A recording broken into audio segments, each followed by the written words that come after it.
Hello guys, a very good morning to all of you. स्वागत है आप सभी का ऑनलाइन स्टडी एकेडमी में। आज डेट है 10 नवंबर 2020 और आज के डेट के जितने भी इंपॉर्टेंट करंट अफेयर्स हैं वो डिस्कस करेंगे हम इस वीडियो में। साथ ही देखेंगे कुछ इंपॉर्टेंट वन लाइनर्स और उसके बाद है क्विज। तो मेक श्योर वीडियो को लास्ट तक जरूर देखिएगा। तो आइए शुरू करते हैं।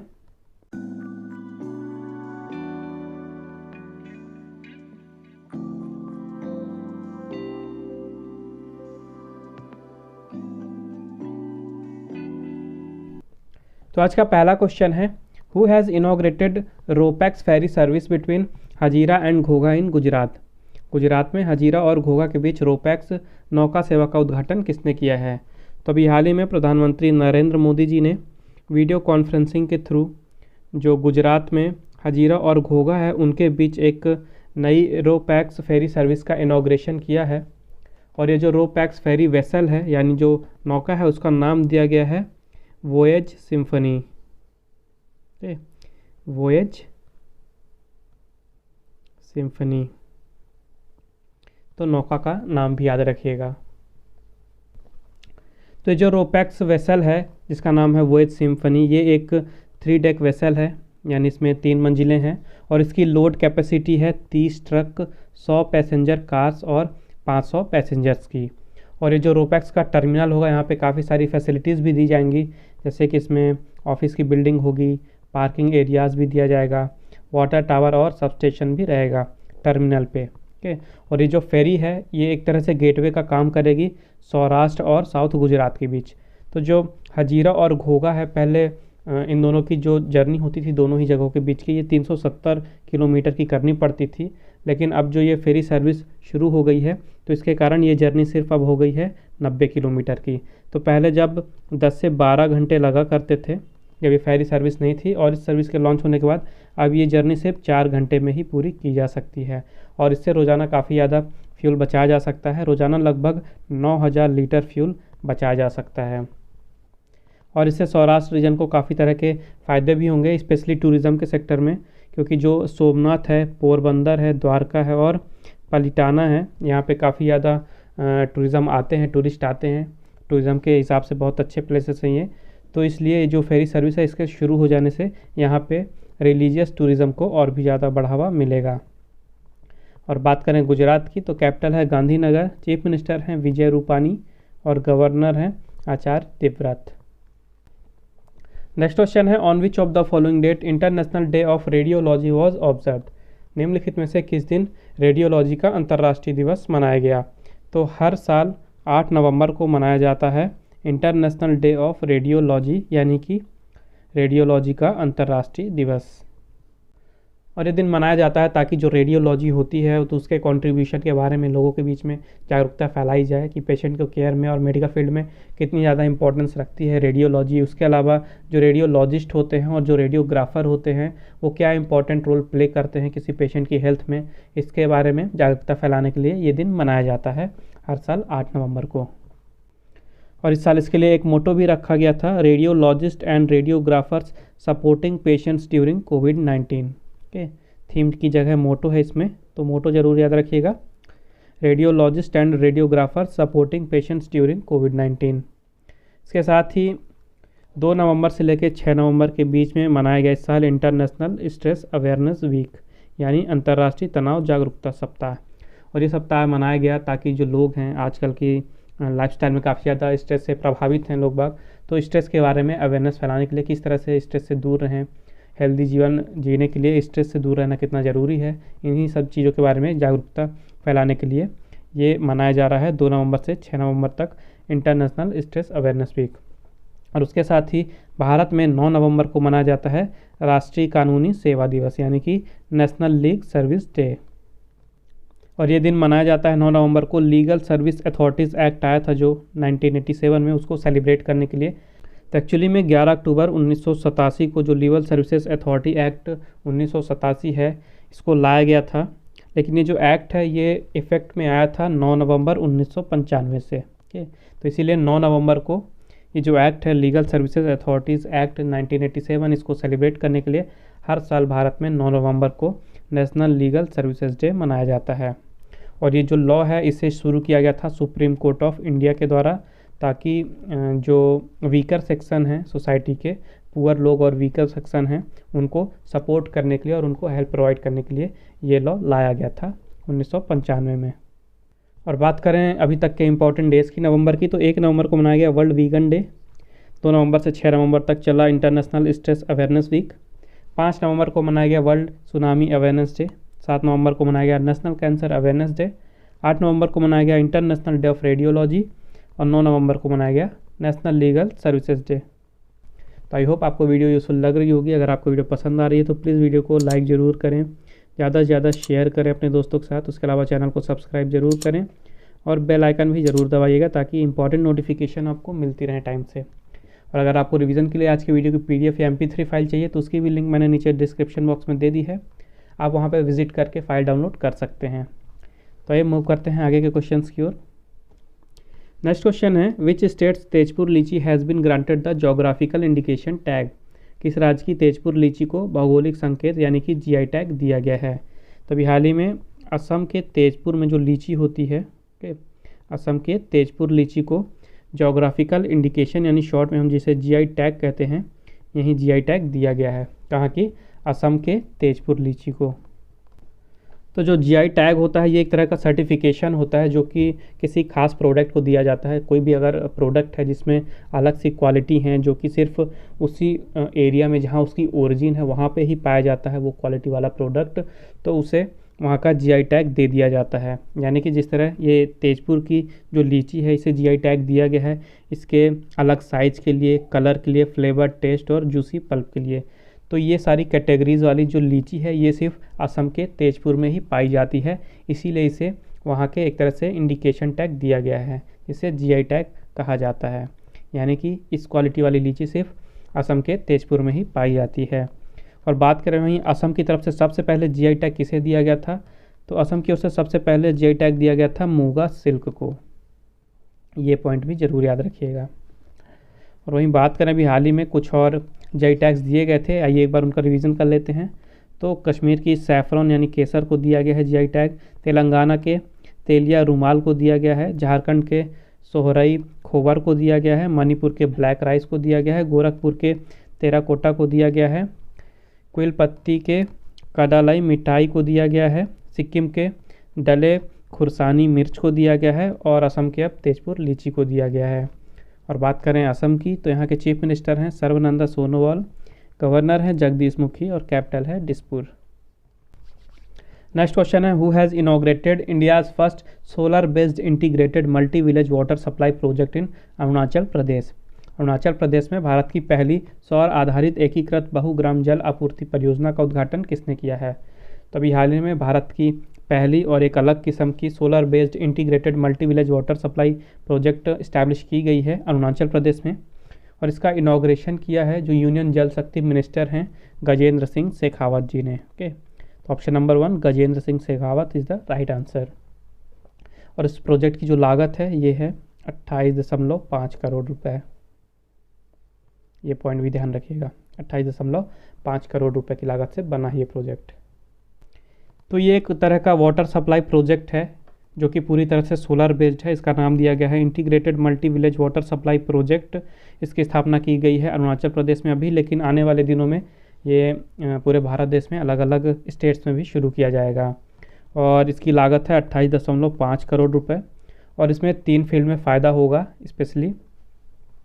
तो एक तो ये वाटर सप्लाई प्रोजेक्ट है, तो यहाँ से लगभग 39 विलेजेस जो हैं, जो लोअर दिबांग वैली है अरुणाचल प्रदेश की, वहाँ के 39 गांवों के लगभग 17,480 लोगों को इससे पीने का पानी डिस्ट्रीब्यूट किया जाएगा, प्रोवाइड किया जाएगा। उसके अलावा यहाँ पे एक एम्यूज़मेंट पार्क भी बनाया जाएगा, स्विमिंग पूल भी बनाया जाएगा और यहाँ पे फाउंटेन्स और सिट आउट्स भी बनाए जाएंगे।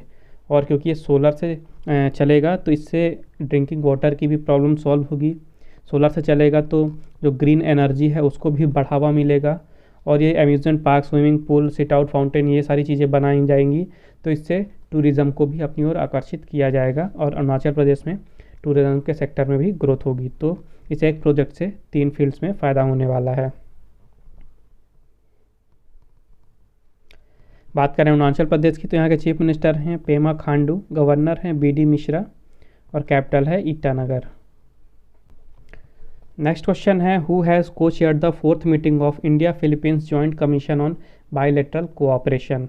द्विपक्षीय सहयोग पर भारत फिलीपींस संयुक्त आयोग की चौथी बैठक की सह अध्यक्षता किसने की है? तो अभी हाल ही में भारत और फिलीपींस की जॉइंट कमीशन की चौथी मीटिंग हुई बायलैटरल कोऑपरेशन के ऊपर, और उस मीटिंग की सह अध्यक्षता की है भारत की तरफ से जो भारत के एक्सटर्नल अफेयर मिनिस्टर हैं एस जयशंकर जी ने। ओके, वही बात करें फिलीपींस की तरफ से किसने सह अध्यक्षता की, तो जो वहाँ के फॉरेन अफेयर डिपार्टमेंट के सेक्रेटरी हैं मिस्टर टियोडोरो लॉक्सिन जूनियर। किसने? टियोडोरो लॉक्सिन जूनियर, इन्होंने सह अध्यक्षता की फिलीपींस की तरफ से। और इस मीटिंग में डिस्कस क्या किया गया? इस मीटिंग में ये डिस्कस किया गया कि जो दोनों देशों के बीच में ट्रेड है, बिजनेस है, इन्वेस्टमेंट है, एजुकेशन के सेक्टर में, एजुकेशन डिफेंस के सेक्टर में, इंफॉर्मेशन और टेक्नोलॉजी के सेक्टर में और स्पेस के सेक्टर में दोनों देश मिल के आपस में कोऑपरेट करके और आगे बढ़ना चाहते हैं, उस तरफ अपना फोकस ज़्यादा से ज़्यादा ले जाना चाहते हैं। तो इसी चीज़ों के बारे में डिस्कस करने के लिए ये मीटिंग रखी गई थी। अब बात करें फिलीपींस की, तो यहाँ की कैपिटल है मनीला, करेंसी है फिलीपीन पेसो और प्रेसिडेंट हैं रोड्रिगो ड्यूटर्ट। नेक्स्ट क्वेश्चन है, which bank has extended 545 million euros funding to MMRDA for infrastructure projects in Mumbai. Mumbai में बुनियादी ढांचा परियोजनाओं के लिए किस बैंक ने MMRDA को 545 मिलियन यूरो की धनराशि दी है? तो देखिए यहाँ पे MMRDA का फुल फॉर्म है Mumbai metropolitan region development authority, Mumbai metropolitan region development authority. और इसी MMRDA को हाल ही में जर्मनी का एक बैंक है KfW बैंक के, तो इसी KfW बैंक ने MMRDA को 545 मिलियन यूरो का जो फंड है दिया है मुंबई में इंफ्रास्ट्रक्चर प्रोजेक्ट्स बनाने के लिए। और ये जो KfW बैंक है ये जर्मनी बेस्ड बैंक है, इसका हेडक्वार्टर है फ्रैंकफर्ट में। Okay, Frankfurt. इसकी स्थापना की गई थी 1948 में और यहाँ के CEO हैं Gunther Braunig. Okay, Gunther Braunig. और मुंबई कैपिटल है महाराष्ट्र की, जहाँ के चीफ मिनिस्टर हैं उद्धव ठाकरे और गवर्नर हैं भगत सिंह कोश्यारी। नेक्स्ट क्वेश्चन है, which ecommerce firm has partnered with SBI YONO Krishi app to boost accessibility of quality agri products in India. किस ई-कॉमर्स फर्म ने भारत में गुणवत्ता वाले कृषि उत्पादों की पहुंच को बढ़ावा देने के लिए SBI योनो कृषि ऐप के साथ भागीदारी की है? तो जो इफ़को है यानी कि इंडियन फार्मर्स फर्टिलाइजर्स कोऑपरेटिव, उसका एक ई-कॉमर्स आर्म है जिसका नाम है इफ़को बाज़ार। तो इसी इफ़को बाज़ार ने अभी हाल ही में SBI योनो कृषि ऐप के साथ साझेदारी की है ताकि भारत में जो क्वालिटी एग्री प्रोडक्ट्स हैं उनको ज़्यादा से ज़्यादा उनकी उत्पादों में पहुंच को बढ़ाया जा सके। तो जो SBI योनो कृषि ऐप है, SBI योनो की state bank of India, YONO का मतलब you only need one, okay, you only need one. तो ये एक डेडिकेटेड पोर्टल है जो कि फार्मर्स के नीड्स के लिए लॉन्च किया गया था SBI के द्वारा। तो ये भी पॉइंट इंपॉर्टेंट है, याद रखिएगा। इस ऐप का नाम है SBI योनो कृषि ऐप। तो इसी ऐप के साथ इफ़को की जो ई-कॉमर्स आर्म है जिसका नाम है इफ़को बाज़ार, उन्होंने पार्टनरशिप की है। और इस पार्टनरशिप के द्वारा जो पूरे भारत भर के किसान हैं, इंडियन फार्मर्स हैं, तो उनको एक तरह से इंश्योरिटी मिलेगी। जो भी एग्रीकल्चर प्रोडक्ट्स हैं, अलग अलग वैरायटी के क्वालिटी बेस्ड एग्रीकल्चरल प्रोडक्ट्स हैं, उनको एक्सेसिबल किया जाएगा जो भारत के किसान हैं, यानी आसानी से उन तक वो प्रोडक्ट्स पहुंच सकें, इसीलिए ये पार्टनरशिप की गई है। तो इस पोर्टल में जो फार्मर्स है आसानी से कोई भी एग्रीकल्चर प्रोडक्ट्स बेच सकते हैं या ख़रीद सकते हैं और आसानी से पेमेंट भी कर सकते हैं SBI योनो का यूज़ करके। तो इसीलिए ये पार्टनरशिप की गई है। और बात करें इफ़को की, तो फुल फॉर्म है इंडियन फार्मर्स फर्टिलाइज़र कोऑपरेटिव। इसकी स्थापना हुई थी 1967 में। इसका हेडक्वार्टर है न्यू दिल्ली में और MD और CEO हैं उदय शंकर अवस्थी। नेक्स्ट क्वेश्चन है, government has decided to rename the ministry of shipping, what will its new name. सरकार ने शिपिंग मंत्रालय का नाम बदलने का फैसला किया है, इसका नया नाम क्या होगा? तभी हाल ही में सेंट्रल गवर्नमेंट, जिसकी अध्यक्षता नरेंद्र मोदी जी ने की, उन्होंने डिसाइड किया है कि जो भारत का मिनिस्ट्री ऑफ शिपिंग था यानी शिपिंग मंत्रालय, उसका नाम चेंज किया जाएगा और उसका जो नया नाम दिया गया है यह है ministry of ports, shipping and waterways. तो काफ़ी ज़्यादा इंपॉर्टेंट क्वेश्चन है ये कि भारत की शिपिंग मिनिस्ट्री का नया नाम कर दिया गया है ministry of ports, shipping and waterways. तो ये चीज़ याद रखिएगा। और मिनिस्टर कौन है शिपिंग के? तो मिनिस्टर ऑफ स्टेट हैं इंडिपेंडेंट चार्ज, ठीक है, minister of state independent charge for ministry of shipping Mansukh L Mandaviya ji, Mansukh L Mandaviya ji. और नया नाम क्या होगा? Ministry of ports, shipping and waterways. Next question है, which cities elephant rehabilitation centre will be upgraded as world's largest care and cure centre for elephants? किस शहर के हाथी पुनर्वास केंद्र को दुनिया के सबसे बड़े हाथियों के देखभाल और इलाज केंद्र के रूप में अपग्रेड किया जाएगा? तो अभी हाल ही में केरला की जो कैपिटल है तिरुवनंतपुरम, तिरुवनंतपुरम में एक बहुत ही फेमस एलिफेंट का रिहेबिलिटेशन सेंटर है और उसी रिहेबिलिटेशन सेंटर को अब अपग्रेड किया जाएगा विश्व की सबसे बड़ी केयर और क्योर सेंटर के रूप में, और ये होगा एलिफेंट्स के लिए। तो जो केरला की सरकार है उन्होंने एलिफेंट्स के कंजर्वेशन और प्रोटेक्शन के लिए बहुत सारी चीज़ें लॉन्च की हैं, काफ़ी सारे प्रोग्राम लॉन्च किए हैं वहाँ पे, और ये जो रिहेबिलिटेशन सेंटर का अपग्रेडेशन है ये भी इन्हीं प्रोग्राम्स का हिस्सा है। और इस प्रोजेक्ट के लिए जो लागत है वो है 108 करोड़ रुपए, और ये फंडिंग दी गई है Kerala infrastructure investment fund board की तरफ से। और बात करें केरला की, तो यहाँ के चीफ मिनिस्टर हैं पिनराई विजयन, कैपिटल है तिरुवनंतपुरम और गवर्नर हैं आरिफ मोहम्मद खान। नेक्स्ट क्वेश्चन है, which programme has been jointly launched by Atal innovation mission and Russia's Sirius for school children? स्कूली बच्चों के लिए अटल इनोवेशन मिशन और रूस के सीरियस द्वारा संयुक्त रूप से कौन सा कार्यक्रम शुरू किया गया है? तभी हाल ही में भारत के अटल इनोवेशन मिशन और रशिया के सीरियस ने मिल के स्कूल चिल्ड्रंस के लिए एक प्रोग्राम लॉन्च किया है और उसका नाम दिया गया है एम सीरियस इनोवेशन प्रोग्राम 3.0, यानी option number 1, AIM Sirius innovation programme 3.0। और इसमें जो ये रसिया का सीरियस है इसका फुल फॉर्म है साइंटिफिक इंटरनेशनल रिसर्च इन यूनिक टेरेस्ट्रियल स्टेशन। क्या है? साइंटिफिक इंटरनेशनल रिसर्च इन यूनिक टेरेस्ट्रियल स्टेशन। और जो ये AIM है इसका फुल फॉर्म है अटल इनोवेशन मिशन। तो ये जो एम सीरियस इनोवेशन प्रोग्राम 3.0 है ये 14 दिनों तक चलेगा, एक वर्चुअल प्रोग्राम है, 14 दिनों तक चलेगा। और इस प्रोग्राम में लगभग 16 एडुकेटर और मेंटर्स और उनके साथ ही 48 स्टूडेंट जो हैं वो पार्टिसिपेट करेंगे 8 वर्चुअल प्रोडक्ट्स बनाने के लिए और मोबाइल एप्लीकेशन बनाने के लिए, जो कि बनाई जाएंगी कोविड-19 पैंडेमिक के खिलाफ, जो भी ग्लोबल चैलेंजेस हैं उनके खिलाफ लड़ाई के लिए। और कौन कौन से एरिया डिसाइड किए गए हैं इन प्रोडक्ट्स के लिए? तो ये हैं culture, distance education, applied cognitive science, health and wellbeing, sports, fitness and gamers training, chemistry, artificial intelligence और डिजिटल फाइनेंशियल एसेट्स। तो इन सारे सेक्टर्स में ये प्रोडक्ट्स बनाए जाएंगे। और बात करें रसिया की, तो इसकी कैपिटल है मॉस्को, करेंसी है रशियन रूबल और प्रेसिडेंट हैं व्लादिमीर पुतिन। तो आइए मूव करते हैं आज के इंपॉर्टेंट वन लाइनर्स की तरफ। सबसे पहले है Ruskin Bond gets the Tata literature lifetime achievement award 2020। तो जो भारत के लेखक हैं रस्किन बॉन्ड, उन्हें अभी हाल ही में Tata literature lifetime achievement award 2020 से सम्मानित किया गया है। नेक्स्ट है vice president Venkaiah Naidu launches the book Thwasmi life and skills through the lens of Ramayana. तभी हाल ही में भारत के उपराष्ट्रपति वेंकैया नायडू जी ने Thwasmi life and skill through the lens of Ramayana नामक किताब का विमोचन किया। नेक्स्ट है Anupam Kher unveiled the cover of his new book your best day is today. तो अभी हाल ही में बॉलीवुड एक्टर अनुपम खेर जी ने अपनी नई किताब your best day is today का कवर का अनावरण किया है। नेक्स्ट है UAE announced major relaxations in Islamic personal laws.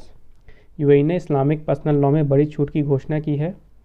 और इस लॉ में जो वहाँ पे अनमैरिड कपल्स हैं, पहले अलाउड नहीं रहता था अनमैरिड कपल्स को एक साथ रहना, अब लेकिन उन्होंने इसमें छूट दे दी है, अब अनमैरिड कपल्स वहाँ साथ रह सकते हैं। उसके अलावा ऑनर किलिंग के लिए भी नया लॉ लाया गया है। और वहाँ पे पहले अल्कोहल को लेके काफ़ी स्ट्रिक्ट था इस्लामिक पर्सनल लॉ जो है, तो अब अल्कोहल को लेके यानी शराब को लेके भी वहाँ पे छूट दी जाएगी नए लॉ के अकॉर्डिंग। और लास्ट है, Denmark has decided to kill all the minks to contain spread of mutated corona virus. तो अभी हाल ही में जो डेनमार्क है वहाँ पे जो ये मिंक होते हैं, एक तरह के ये चूहे या गिलहरी कह लीजिए, इस तरह से दिखने वाले जानवर होते हैं, ये देखिए आप फोटो में इस टाइप से दिखते हैं। तो उनके द्वारा कहा जा रहा है कि म्यूटेटेड कोरोना वायरस यानी कि उत्परिवर्तित कोरोना वायरस फैल रहा है, और इस उत्परिवर्तित कोरोना वायरस के प्रसार को रोकने के लिए डेनमार्क गवर्नमेंट ने डिसाइड किया है कि वहाँ पे जितने भी मिंक हैं सबको मार दिया जाएगा। और डेनमार्क में अभी लगभग 15 मिलियन मिंक्स हैं। ओके, 15 मिलियन काफ़ी बड़ी संख्या है ये, और इन 15 मिलियन सारे ही मिंक्स को मार दिया जाएगा डेनमार्क में। तो अब समय है आज के क्विज़ का। आज के क्विज़ का क्वेश्चन है, who has released 6th edition of doing business in India report 2020। Doing business in India report 2020 के 6वें संस्करण को किसने जारी किया है? तो मेक श्योर इस क्वेश्चन का आंसर जरूर दे कमेंट बॉक्स में। आइए देख लेते हैं कल का क्वेश्चन। कल मैंने आपसे पूछा था, which firm has partnered with NSDC to empower 1 lakh women with digital skills.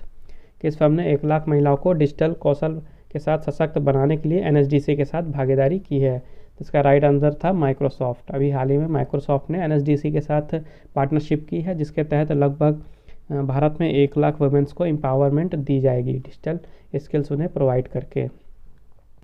तो आज का सेशन यहीं समाप्त होता है। आई होप आपको ये वीडियो हेल्पफुल लगी होगी। अगर आपको वीडियो अच्छी और हेल्पफुल लगी है तो मेक श्योर वीडियो को लाइक कीजिए, शेयर कीजिए और चैनल को सब्सक्राइब कीजिए। अगर आपको आज के वीडियो का PDF चाहिए तो मैंने डिस्क्रिप्शन में टेलीग्राम चैनल की लिंक दे दी है, आप हमारे टेलीग्राम चैनल पर जाके आज का PDF डाउनलोड कर सकते हैं। उसके साथ ही आप फेसबुक में मुझे फॉलो कर सकते हैं ऑनलाइन स्टडी अकेडमी 20 में, और आप इंस्टाग्राम में मुझे फॉलो कर सकते हैं online.study.academy सर्च करके। तो मिलते हैं कल फिर एक नए वीडियो में कुछ नए करंट अफेयर्स के साथ, और साथ में देखेंगे कुछ इंपॉर्टेंट वन लाइनर्स, और क्विज तो होगा ही। तो मेक श्योर कल भी आप हमारे साथ इसी टाइम पे जुड़े। तब तक के लिए take care and thank you guys.